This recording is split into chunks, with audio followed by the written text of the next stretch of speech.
Aung San Suu Kyi came to power as the first civilian leader in decades after the junta regime in Myanmar. She was considered a great hope for the Rohingya Muslims. The promises she made before the election were hopeful and peaceful. The Rohingya believed that things would change for the better. Suu Kyi received numerous awards from Europe. First, she received the Sakharov Prize from the European Parliament, then the Nobel Peace Prize. While Europe was rewarding her, Suu Kyi, in contrast to her promises, expanded her policy of oppression. In short, the expectations of the Rohingya, who have made the headlines with reports of massacres, genocide, and statelessness for a long time, resulted in disappointment.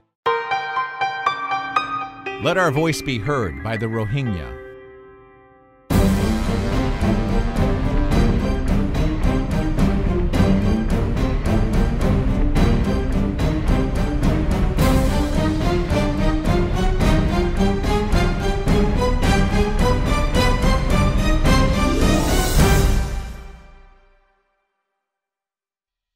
New reports in August of 2017 showed that the situation has become even more critical for Rohingya Muslims. The European Rohingya Council reported on August 28 that 3,000 Muslims were martyred. During the attacks, the army in Rakhine province killed thousands of Muslims in 3 days. Some human rights organizations in the region state that this number is somewhere around 20,000. UNICEF reported that the number of people fleeing to Bangladesh since August 25th has reached 370,000. The majority of these people have not eaten for days, and 200,000 of them were children. Rohingya writer Habib Rahman states that there are ongoing massacres in 20 villages. He also remarks that Rohingya people are systematically locked up, and many of them have been kept in concentration camps for more than 5 years. The number of concentration camps in Rakhine State, which are isolated from the world, is 42, and nobody can visit these places.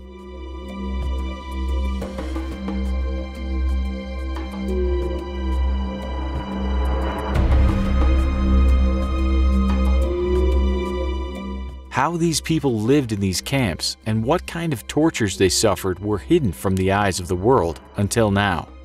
But the terrible brutality towards these poor people can no longer be hidden.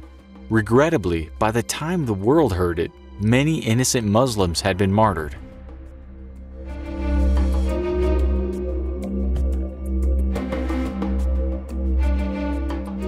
Even while this video is being aired, massacres and genocide continue to take place in the region. The policy of driving Muslims in the region out of Myanmar is part of the policy of de-identification that began during the years when the country was under British colonial control. The British administration of the period divided those lands into India, Pakistan, and Bangladesh when they withdrew from India. This administration left behind civil wars that killed tens of thousands of innocent people. Indeed, this policy was part of a plan. As a matter of fact, the energy routes that will pass through the homeland of Rohingya Muslims have long been the focal point. The policy to annihilate the Muslim population on these valuable lands was left to the Myanmar government.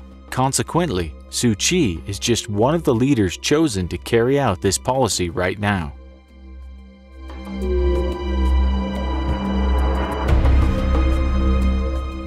In the face of these facts, it is not realistic to expect a solution from Western powers or the UN for this tragedy. Even though certain powers in the West say the Rohingya need to be helped, they will be powerless against those who included the region in their deep plans. Those who will benefit the most from the proposed energy routes will always be in favor of destroying the Muslim population there. Even though the meetings held to raise humanitarian aid or a demonstration of goodwill, the Muslim world should know that they will not produce any results. It is about time the Islamic world abandons its strategy to wait for a solution from the West. Provided that they stay united, the world's 1.7 billion Muslims would have tremendous potential and enormous power.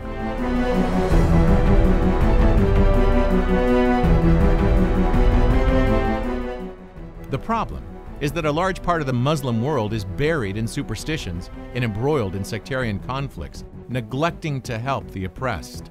Indeed, sensible and mindful leaders are involved in a shuttle diplomacy on the subject, but we have to be quick.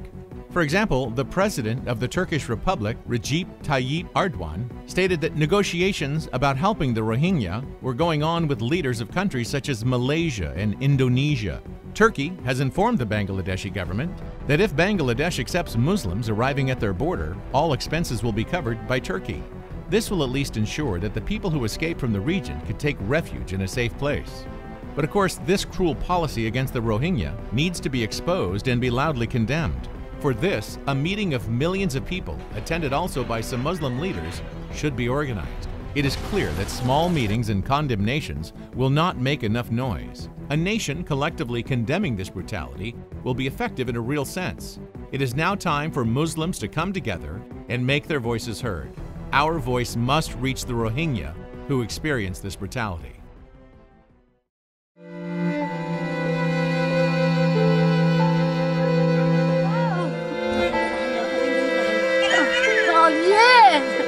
Tôi còn học sinh đấy mà.